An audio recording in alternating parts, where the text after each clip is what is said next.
Hi,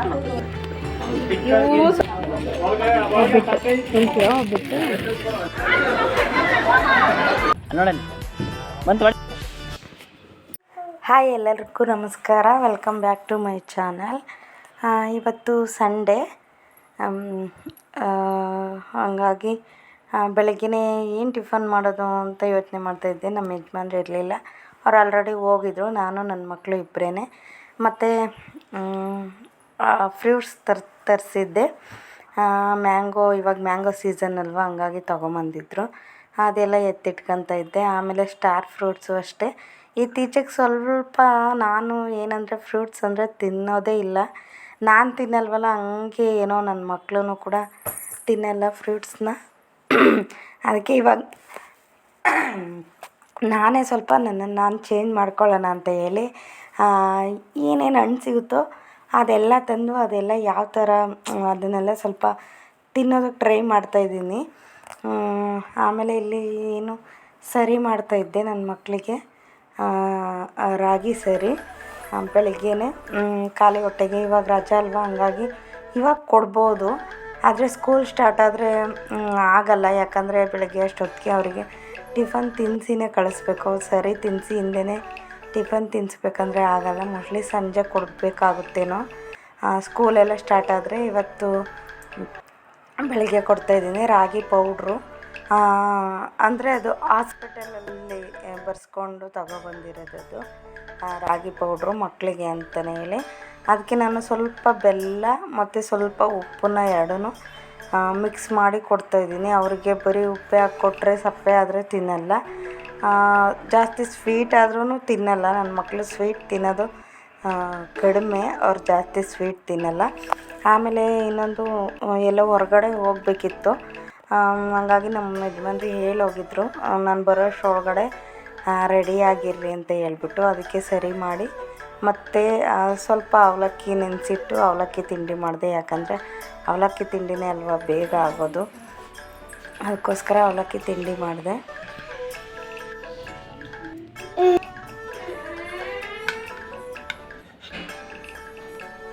ಸ್ನಾನ ಗಿನ ಎಲ್ಲ ಮುಗಿಸಿ ರೆಡಿ ಆದ್ವಿ. ನಾನು ಈ ಥರ ರೆಡಿ ಆದೆ. ಈ ಡ್ರೆಸ್ ಬಂದು ಎಷ್ಟು ವರ್ಷ ಆಯಿತು ಅಂದರೆ ನೆನಪೆಲ್ಲ, ಸುಮಾರು ಒಂದು 7 ಇಯರ್ಸ್ ಆಯ್ತು ಅನಿಸುತ್ತೆ ನಾನು ಈ ಡ್ರೆಸ್ ತಗೊಂಡು.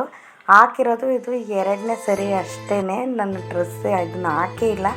ಅದೇನೋ ಇಷ್ಟನೇ ಆಗ್ತಾರಲ್ಲ, ಯಪ್ಪ ಯಾರು ಹಾಕ್ತಾರೆ ಅನ್ನಿಸ್ತಾಯಿತ್ತು. ಆದರೆ ಇವತ್ತು ಇಲ್ಲ, ಹಾಕೋಣ, ತುಂಬ ವರ್ಷ ಆಯಿತು ಹಾಕಿ ಅಂತ ಹೇಳಿಬಿಟ್ಟು ಹಾಕಿದೆ. ಆಮೇಲೆ ಎಲ್ಲಿಗೆ ಹೊರಟಿದ್ದೀವಿ ಅಂತಂದರೆ, ನಾವು ನಮ್ಮ ಮನೆಯವರ ಫ್ರೆಂಡ್ ಮನೆಗೆ ಸತ್ಯನಾರಾಯಣ ಸ್ವಾಮಿ ಪೂಜೆ ಇತ್ತು, ಅದಕ್ಕೋಸ್ಕರ ಹೊರಟ್ವಿ.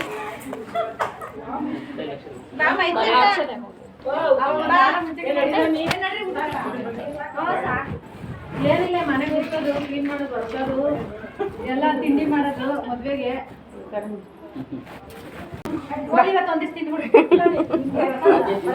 ಈ ತಕೊಂಬ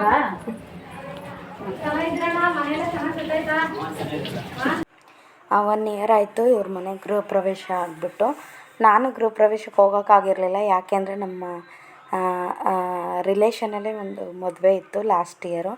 ಹಾಗಾಗಿ ನಾನು ಗೃಹ ಪ್ರವೇಶಕ್ಕೆ ಬರೋಕ್ಕಾಗಲಿಲ್ಲ. ಅವರು ತುಂಬ ಅಂದರೆ ತುಂಬ ಫೋರ್ಸ್ ಮಾಡಿದರು, ಯಾಕಂದರೆ ನಮ್ಮ ಮನೆಯವ್ರಿಗೆ ತುಂಬ ಕ್ಲೋಸ್ ಫ್ರೆಂಡು ಅಣ್ಣ. ಅದಕ್ಕೋಸ್ಕರ ಇವಾಗ ಬಂದ್ವಿ. ಅದಕ್ಕೆ ಅವ್ರು ಹೇಳ್ತಾಯಿದ್ರು, ಗೃಹ ಪ್ರವೇಶಕ್ಕೆ ಬಂದಿಲ್ಲ, ಗೃಹ ಪ್ರವೇಶ ಎಲ್ಲ ಮುಗಿದ್ಮೇಲೆ 1 ವರ್ಷ ಆಯಿತು, ಇವಾಗ ಬಂದಿದ್ದೀಯ ನೀನು, ಮನೆಯೆಲ್ಲ ನೋಡ್ಕೊಂಬ ಅಂತ ಇಬ್ಬರು ಹೇಳಿದ್ರು, ಗಂಡ ಹೆಂಡತಿ. ಅದಕ್ಕೆ ಮನೆಯೆಲ್ಲ ನೋಡೋಣ ಅಂತ ಹೋಗಿದ್ವಿ. ಮನೆಯೆಲ್ಲ ಚೆನ್ನಾಗಿ ಕಟ್ಟಿಸಿದ್ದಾರೆ ಮನೇನ.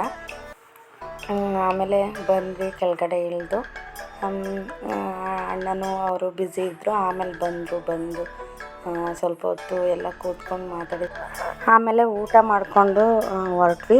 ಸುಮಾರು ಒಂದು 10 ಸಂಜೆನೇ ಆಗ್ತಾ ಬಂದಿತ್ತು ಅನಿಸುತ್ತೆ ನಾವಲ್ಲಿಂದ ಹೊರಟಾಗ. ಏನಂತಂದರೆ ನಮ್ಮ ಮನೆಯವ್ರಿಗೆ ತುಂಬ ಹಳೆ ಫ್ರೆಂಡ್ಸು. ನಮ್ಮ ಮನೆಯವರು ಸುಮಾರು ಬೆಂಗಳೂರಿಗೆ ಬಂದು ಸುಮಾರು 18 ವರ್ಷ ಆಯಿತು ಅನಿಸುತ್ತೆ. ಅಷ್ಟು ವರ್ಷದಿಂದನೂ ಇವರೆಲ್ಲ ಫ್ರೆಂಡ್ಸು ಜೊತೆಗೆ ಇದ್ದಾರೆ. ಏನಂದರೆ ನಮ್ಮ ಮನೆಯವ್ರಿಗೆ ಸುಮಾರು ಜನ ಫ್ರೆಂಡ್ಸ್ ಇದ್ದಾರೆ. ಅವಾಗಿಂದನೂ ಅವ್ರು ಸ್ಟಾರ್ಟಿಂಗ್ ಬಂದಾಗಿಂದನೂ ಇರೋ ಫ್ರೆಂಡ್ಸು ಇನ್ನೂ ಇದ್ದಾರೆ, ಇನ್ನೂ ಹಂಗೆ ಇದ್ದಾರೆ ಅವರು. ಎಲ್ಲರೂ ಎಷ್ಟು ಚೆನ್ನಾಗಿ ಇರ್ತಾರೆ, ಒಬ್ರಿಗೊಬ್ರು ಪ್ರಾಬ್ಲಮ್ಸ್ ಅಂದರೆ ಬರ್ತಾರೆ, ಹೆಲ್ಪ್ ಮಾಡ್ತಾರೆ. ಇವರು ಅಷ್ಟೇ ಒಬ್ರಿಗೊಬ್ರು ಸ್ಪಂದಿಸ್ತಾರೆ. ಮತ್ತು ಎಲ್ಲರೂ ಹೋಗೋದಿತ್ತು ಬರೋದಿತ್ತು ಎಲ್ಲರೂ ಒಟ್ಟಿಗೆ ತುಂಬ ಚೆನ್ನಾಗಿರ್ತಾರೆ. ನಮ್ಮ ಮನೆಯವ್ರು ಹಂಗೆ ರಿಲೇಷನ್ಸ್ಗಿಂತ ಜಾಸ್ತಿ ನಂಬೋದು ಅವರು ಫ್ರೆಂಡ್ಸ್ನ. ಆದರೆ ನಾನು ಹಂಗಲ್ಲ, ನನಗೆ ಸ್ವಲ್ಪ ಫ್ರೆಂಡ್ಸು ಕಡಿಮೆ.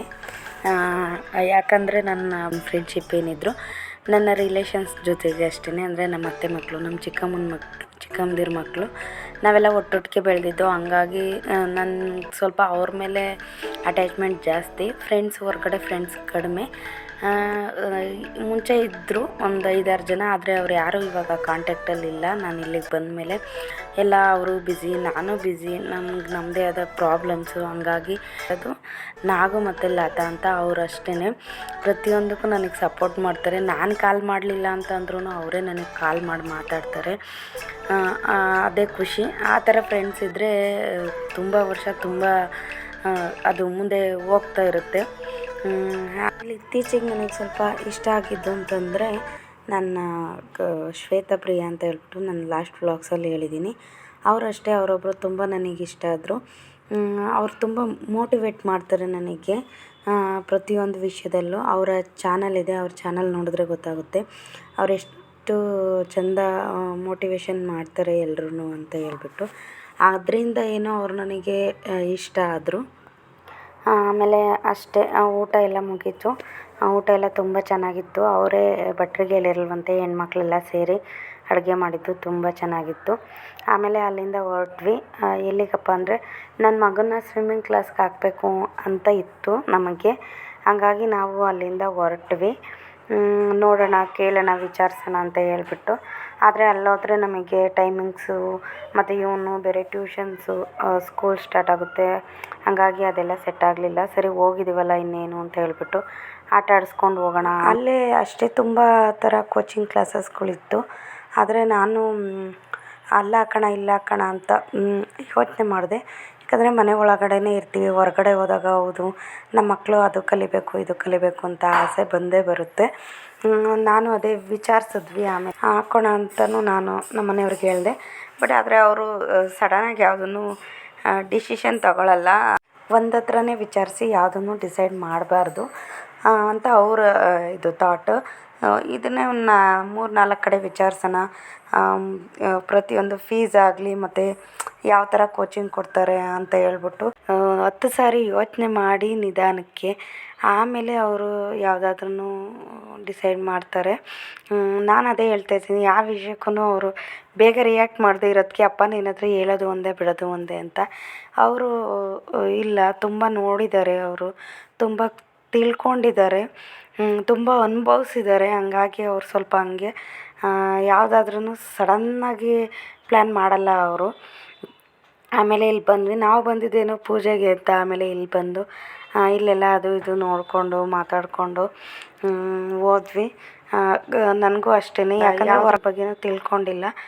ಆ ಥರ ಹೇಳ್ಕೊಳ್ಳೋದ್ರಲ್ಲಿ ಯಾವುದೇ ರೀತಿ ನನಗೆ ನಾಚಿಕೆ ಇಲ್ಲ. ಯಾಕಂದರೆ ಇರೋದನ್ನ ಇದ್ದಂಗೆ ಹೇಳ್ಬೇಕಲ್ವ. ಇವಾಗ ನಮ್ಮ ಮನೆಯವ್ರು ಅದೇ ಹೇಳ್ತಾ ಇರ್ತಾರೆ ಯಾವಾಗಲೂ, ನಿನ್ನ ಮಕ್ಕಳು ದೊಡ್ಡವರಾದ್ರೂ ನಿನಗೆ ಕಲಿಸೋದಾಯಿತು, ನಿನಗೆ ಭಯ ಇನ್ನೂ ಅಂತವ.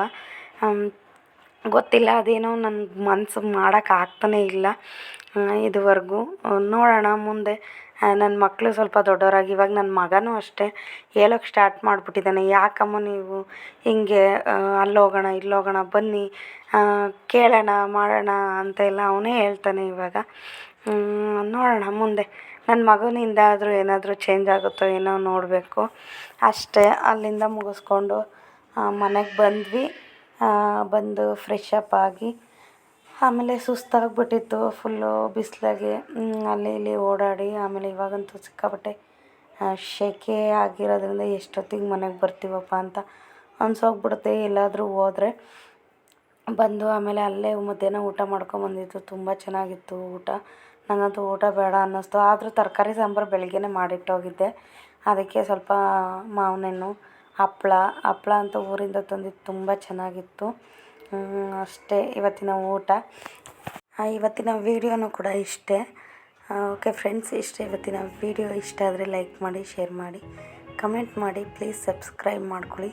ಸಿಗ್ತೀನಿ ನೆಕ್ಸ್ಟ್ ವೀಡಿಯೋದಲ್ಲಿ. Thank you for watching. Bye.